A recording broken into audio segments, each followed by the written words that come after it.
Hello and welcome to the Three Peaks Podcast, where we take a break from the hike of life and appreciate the view. Today, we have a very special guest, Kate Strong. Welcome to the podcast. Thanks so much. I'm happy to be here. So we're going to give you a quick moment to introduce yourself to our audience, a little bit more about your career and some of your hobbies. Great. Okay, so my name is Kate Strong. I am the owner and operator and founder of My Strong World, which is a platform to help people create and live their best lives.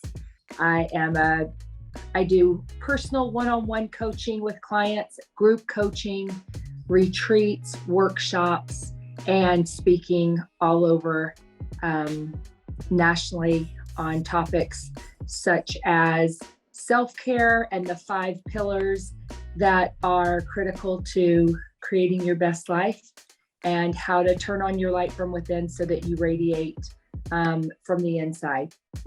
Yeah, and you mentioned like self-care and how that's really important. So I was just wondering, why is it important to you to like take care of yourself mentally and physically? Yeah. So my self-care, we have 5 pillars of self-care, and you mentioned a couple of those. One of them is mental, physical, emotional self-care, spiritual self-care, which is also taking care of your soul, and then social. And I'll explain what those are. So the reason it matters for us, obviously, to take care of ourselves physically is because the body is the vehicle to everything that we do in life. And if we don't take care of our body, it will start to create pain and dis-ease in the body. And if we continue to ignore that and not look at it and not address what our body is screaming to us to take a look at, then eventually it will manifest itself in something such as an autoimmune disease or major debilitating pain that is hard to recover from. So again, I mean, we see the signs and our body is kind of nudging us constantly to pay attention. And when we ignore it or we numb it with pain medicine, we are not actually addressing what our body is trying to talk to us and teach us about. Instead, we're just covering it up and putting that Band-Aid on, not feeling it. But the truth is that it's still having this response below the surface of the numbing and the pain. So physical self-care is critically important. And that's everything from like drinking water. How much water are you drinking? How much sleep are you getting? Are you getting adequate rest?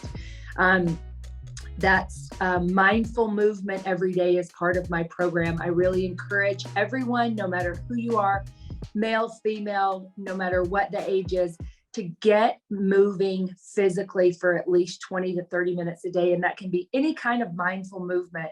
I really enjoy going outside and walking because it's free, it's easy. I can walk out of my front door and go for 20 minutes and come right back. And so it's the most accessible way. And I feel like anyone in life can walk out of their front door and go for a walk and move our bodies. So the physical self-care is really important, right? When we take care of ourselves.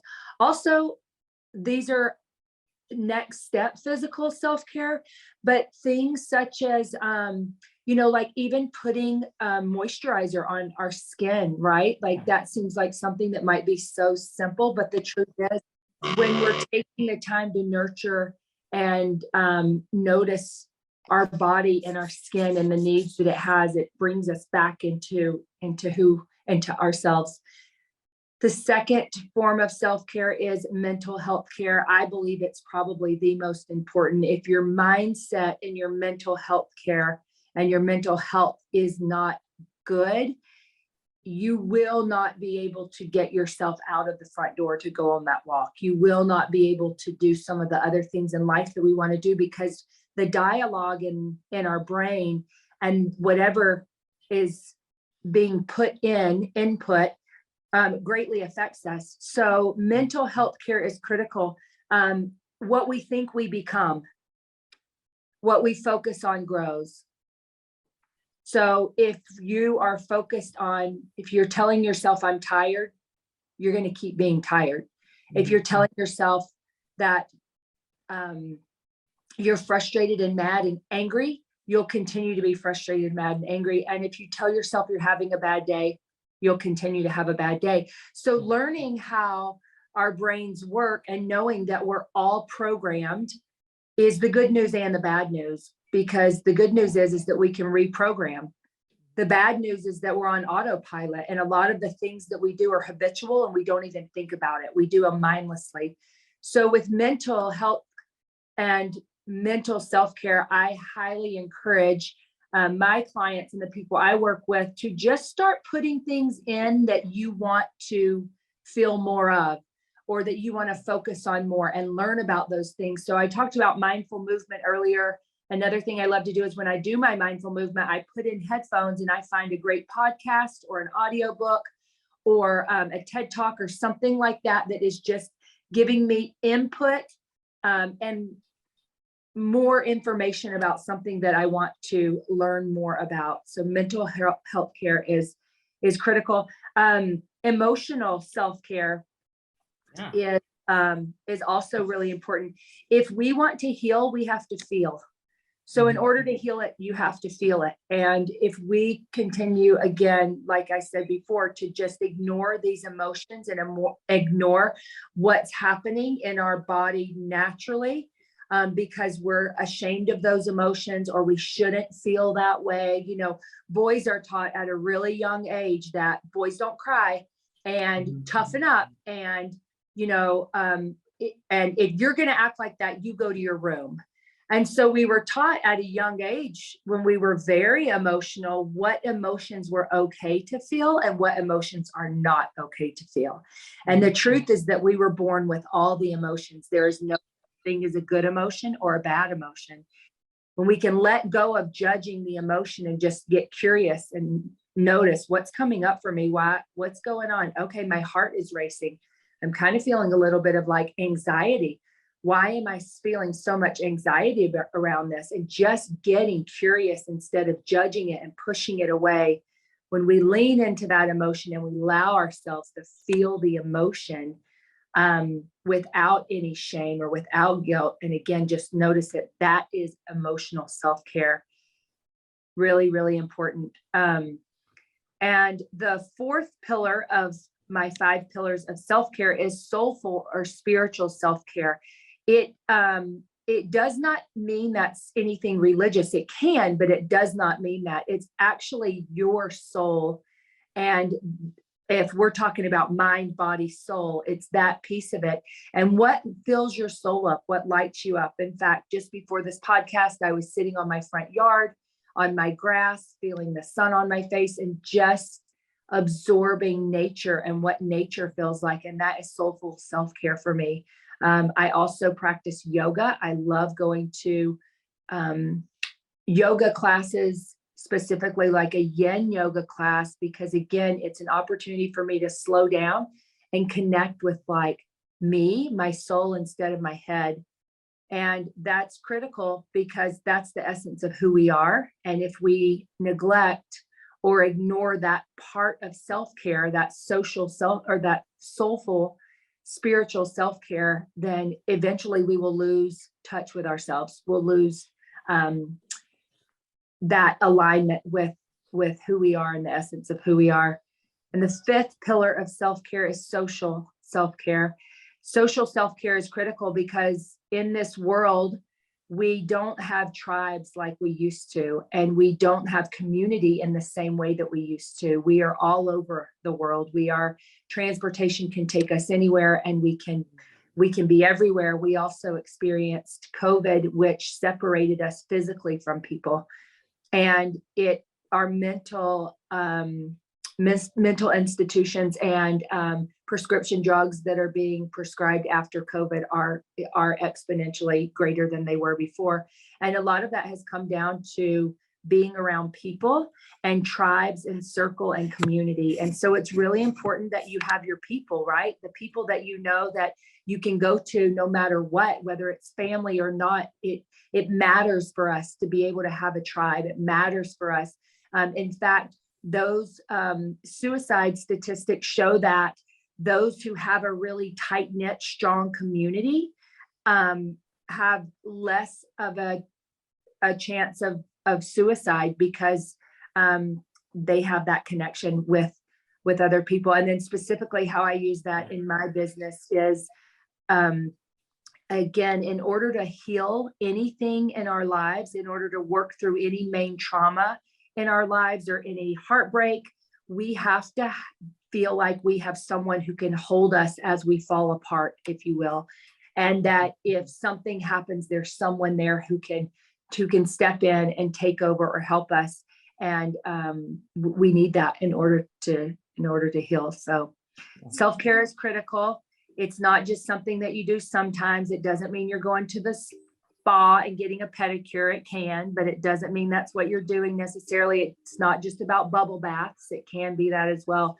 But it's really this daily practice of doing it. One of those I suggest to all, everyone in the world, choose one from each of the 5 categories and commit to practicing it every single day. And if that's just, you know what, I'm going to drink 16 ounces of water more than I'm already drinking every single day, then do it. If that means you're going to walk out your front door for 20 minutes and move, do it. There's no one size fits all with self-care. This is really an opportunity for you to get to know yourself, what you like, what you prefer, what feels good to you, what's sustainable. Oftentimes we create these goals or these habits that we want to introduce in our lives, but it's not something that's sustainable because we've had to put other things on hold so that we can do this, accomplish this goal. What I like to think about and implement and suggest is that what can you find that you could put this into your daily life that will literally just become part of who you are, and taking care of yourself in these 5 pillars becomes your everyday, what you're doing, and you embody it and actually become it. Absolutely. And with being a life coach, you obviously give out a lot of great advice to your customers. And what is something that you get asked from your customers about how to better themselves? Mm-hmm. One thing that comes up a lot in coaching with clients is that their initial concern is about someone else. They're feeling that there's somebody else in their life that's making it hard. There's someone else in their life that they're blaming for the reason their life is the way it is. Whether that's a parent or that can also be a spouse or anyone in their life who is just feeling like they're causing them a problem or issue.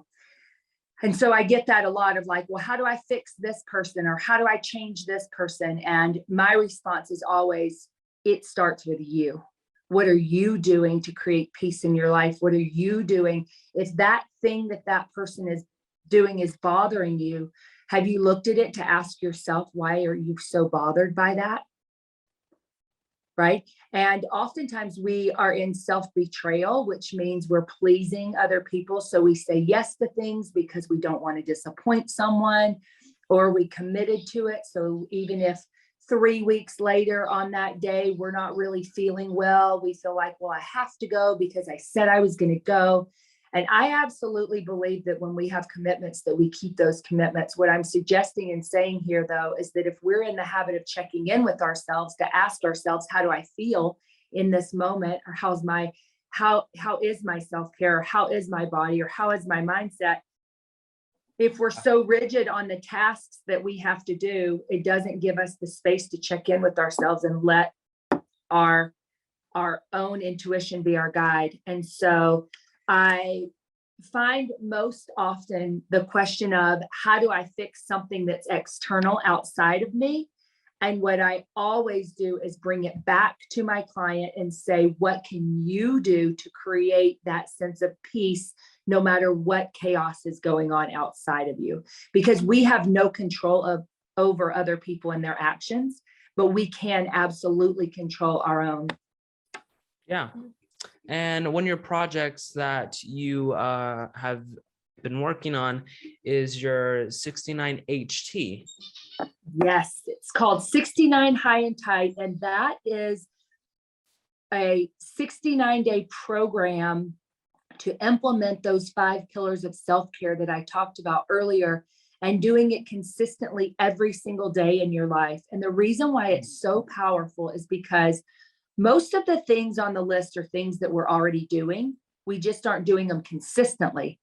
And when you start to do something consistently every single day, and you have an accountability partner in this, everyone who joins gets to have an accountability partner. We do weekly check-ins. We have a Facebook group. There's a daily motivational quote that goes out. And so there's this really great community, again, which is one of my 5 pillars of self-care. It's this community that comes together that says, hey, we're all going to support each other in our mental, emotional, physical, and spiritual self-care. And we're going to figure out and design a custom plan for each of us, and then commit to that for 69 days. And it's fascinating because there's so much more that goes into that experience than just having this daily routine. We start to learn things about ourselves. For example, if maybe someone has, they're going to give something up, right? And they decide they're going to give up sweets. They don't want sweets, because in my program, I discourage diets. Again, a diet is not something that's sustainable. I encourage mindful eating or healthy eating. Maybe it's I'm going to add in more vegetables than I usually, or maybe I'm going to let go of some processed sugars or foods. So say, for example, one of the things that we decide to let go of is processed sugar. And when this journey of 69 days is going on, maybe it's into it, midway through, or even in the first couple of weeks, we can start to notice why and when we want that sweet thing, and then we can learn, am I doing this? Am I emotionally eating? Am I doing this to soothe myself because I'm stressed out? So it's the discipline and the commitment allows us to get to know ourselves better. And in everything I do, my intention is for everyone to ask yourself, what do you want to eat? What feels good to you? What kind of exercise do you want to do? What types of books do you want to listen to? How do you like to spend your time? And the process of 69 days of doing that really allows the person who engages in this 69-day commitment to get to know themselves. Yeah, absolutely. And you also have some other projects in the work that are coming soon. You also have retreatments as well. I do. So I've been doing retreats for 8 years now. Wow. And I have one coming up at the end of May, and it's called the Creative Woman Retreat. Yes. And what I do is I teach women how to create from love instead of fear. So think about this for a minute. We are always creating, whether we know we are or not. Yeah. Whether by default or not, we are always creating, always. And the more we learn about how we can do that intentionally instead of just robotically or habitually or without even thinking about it, we get really good at customizing our lives and really creating this ideal life for ourselves that we want. Anyone out there who's living a great life isn't just luckier than everyone else. They're doing something that is creating that life for themselves. Their outlook on life is positive and happy because they are choosing to wake up every day and choosing to see through the lens of gratitude. Yeah. Gratitude is the fastest way to shift into an abundant mindset. When we can see what we're grateful for instead of the lack of what we have in our lives, it really shifts the way we feel on a chemical level. And so there are these specific things that we can do in our lives that will really change the way we feel. And I believe that the truth is that all of us as humans, we want to feel good. That's the goal. That's why we do everything we do, mostly, right? It's why we do things and why we don't. A lot of, if strength training hurts and it's hard and strenuous on muscles and it's uncomfortable, that's going to keep people from wanting to do it because it doesn't feel good. But if you know that I'm doing this because when I strengthen this muscle, it supports my lower back. And if my lower back is supported, that I don't have that pain that I had. And so I'm choosing to do these leg lifts because I want to feel good. You're still doing the workout, right? You get it? Like you're still doing the workout, but your thoughts around the workout are very different. If the whole time you hate it versus the whole time you're grateful that you get to do it for the strength that it's going to bring you, again, just a different mindset, but your reality and what you're creating in your life feels really different. And again, you're the one that gets to control that, not everybody else around you. Yeah. And like you were saying, you were like talking about how it is good to like talk about things you're grateful for. And so one thing my mom says is that she says like every night grab a book or like a journal and write 5 things that you're grateful for. And I'm just wondering like what do you think being grateful for something, like what is that, how does it change rather than being like, oh, I just get to do this, oh no, that's bad, or it's like that. Yeah, I love this question. I'm so glad you asked me. So there's a difference between just thinking grateful thoughts and actually feeling grateful. Okay. So to think grateful thoughts would mean you wouldn't have grabbed the notebook and you wouldn't have written anything down. You would have maybe just thought like, I'm grateful. Today was a good day. The weather was nice. I love that I have this soft bed that I get to get in my favorite blanket. But when you write down what you're grateful for, there's something that happens between the brain when it sees you writing down what you're grateful for. So you've not only thought the grateful thought, but you're actually taking action now. So when you're doing that action, you start to feel grateful. So there are 3 steps of gratitude. Think grateful thoughts, feel grateful thoughts, and then you go do something with that. So when we think about being grateful and then we feel the feeling of gratitude, and then maybe you go say, Mom, I'm so grateful for you. Thank you for whatever. Think about how that affects her and then you two together. And so instead of just thinking the grateful thought and doing nothing about it, when you think it and you feel it and then you go do something about it, it has a ripple effect. And that's why it's so powerful, because you're creating gratitude not only with yourself, but in someone else. And then if you create it in someone else, and then now they have a smile and they feel great, then they're going to be more grateful. And then it's just like passing it on. So gratitude is huge. And again, what we focus on grows. So, we will always find what we're looking for. Always. You will always find what you're looking for. You will always find a reason to be annoyed. You will always find a reason to feel like you didn't get enough of something or you got gypped on something. You will also always find evidence for enough and for being supported and finding the good. Again, it's your choice to choose how you want to see the world and the lens that you want to put on them. And if you can put a gratitude lens on how you see the world, you are going to feel better, because it's going to create those feelings inside of you of gratitude and joy. Absolutely. And with these coaching that you're offering and these retreats, you're also selling some products. And one of those products you're selling is a pleasure journal. And we were wondering if you could tell us a little bit more about that. Yeah, thanks for asking that one too. This is so great.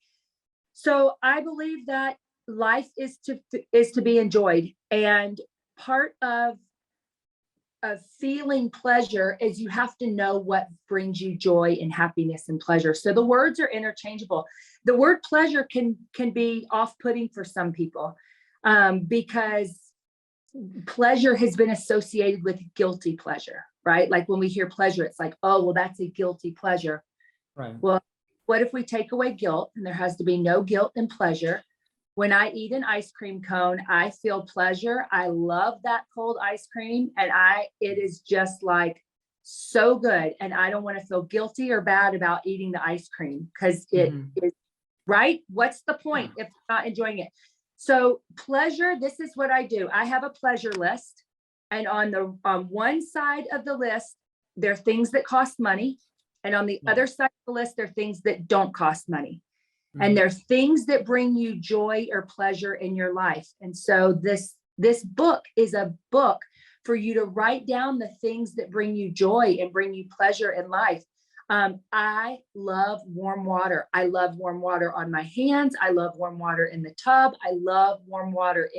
It pleases me. It brings me so much pleasure. I also mentioned that the ice cream cone or whatever it might be, but there are these things in our lives that we just really enjoy. And instead of telling ourselves as we're in the enjoyment of it, I shouldn't be eating this because it's too high fat and calories, blah, blah, blah. There goes the pleasure out the door.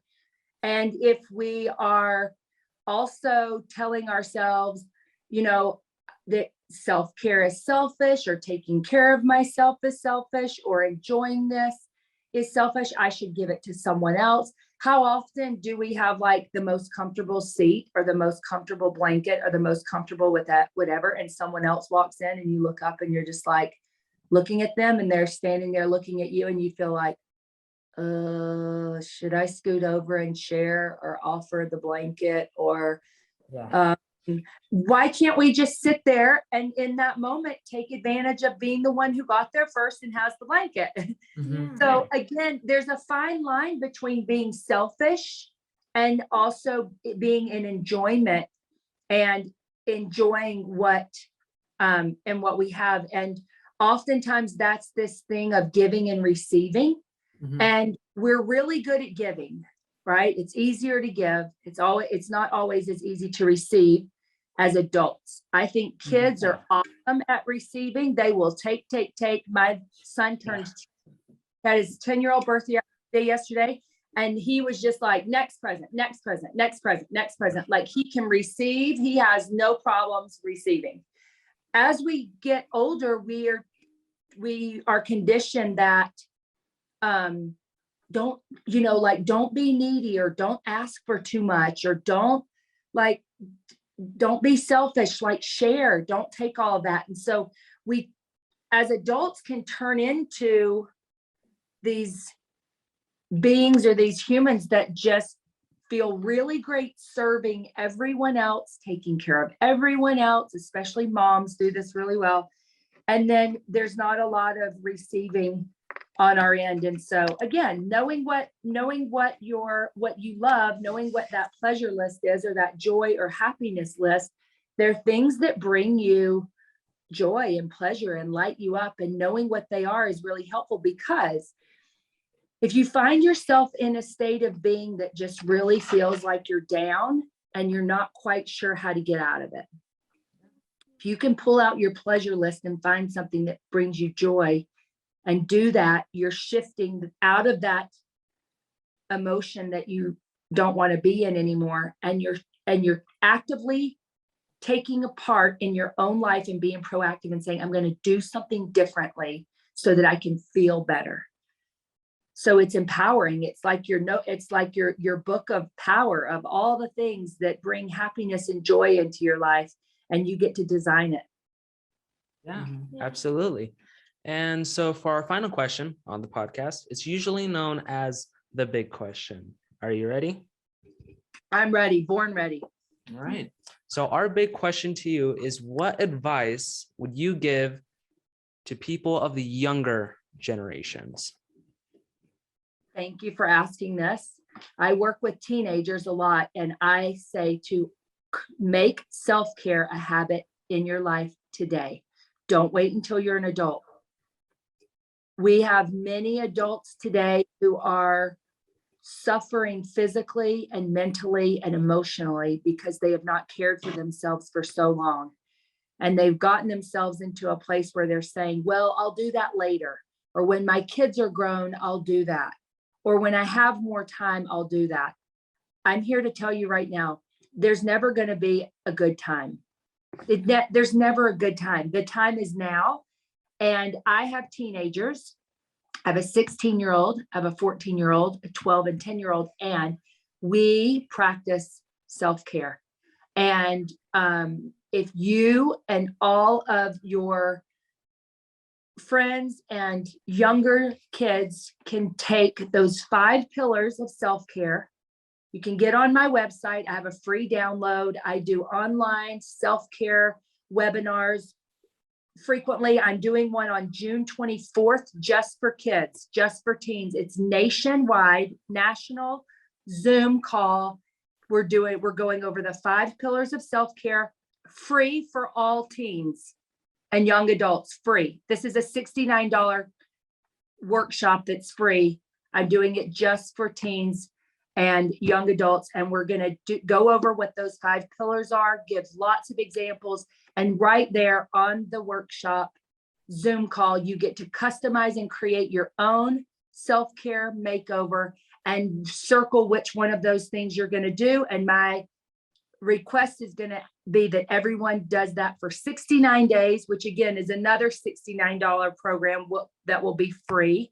So really there's two, about $140 free for teenagers and young adults, because I am passionate about helping and supporting the younger generations. Because again, if it just becomes part of what you do every day and part of your habit of taking care of yourself, you're going to have a better quality life, and you're not going to be in the position that so many adults are today, where they're just exhausted and coming to me in a place of desperation and needing help because they've neglected themselves for so many years.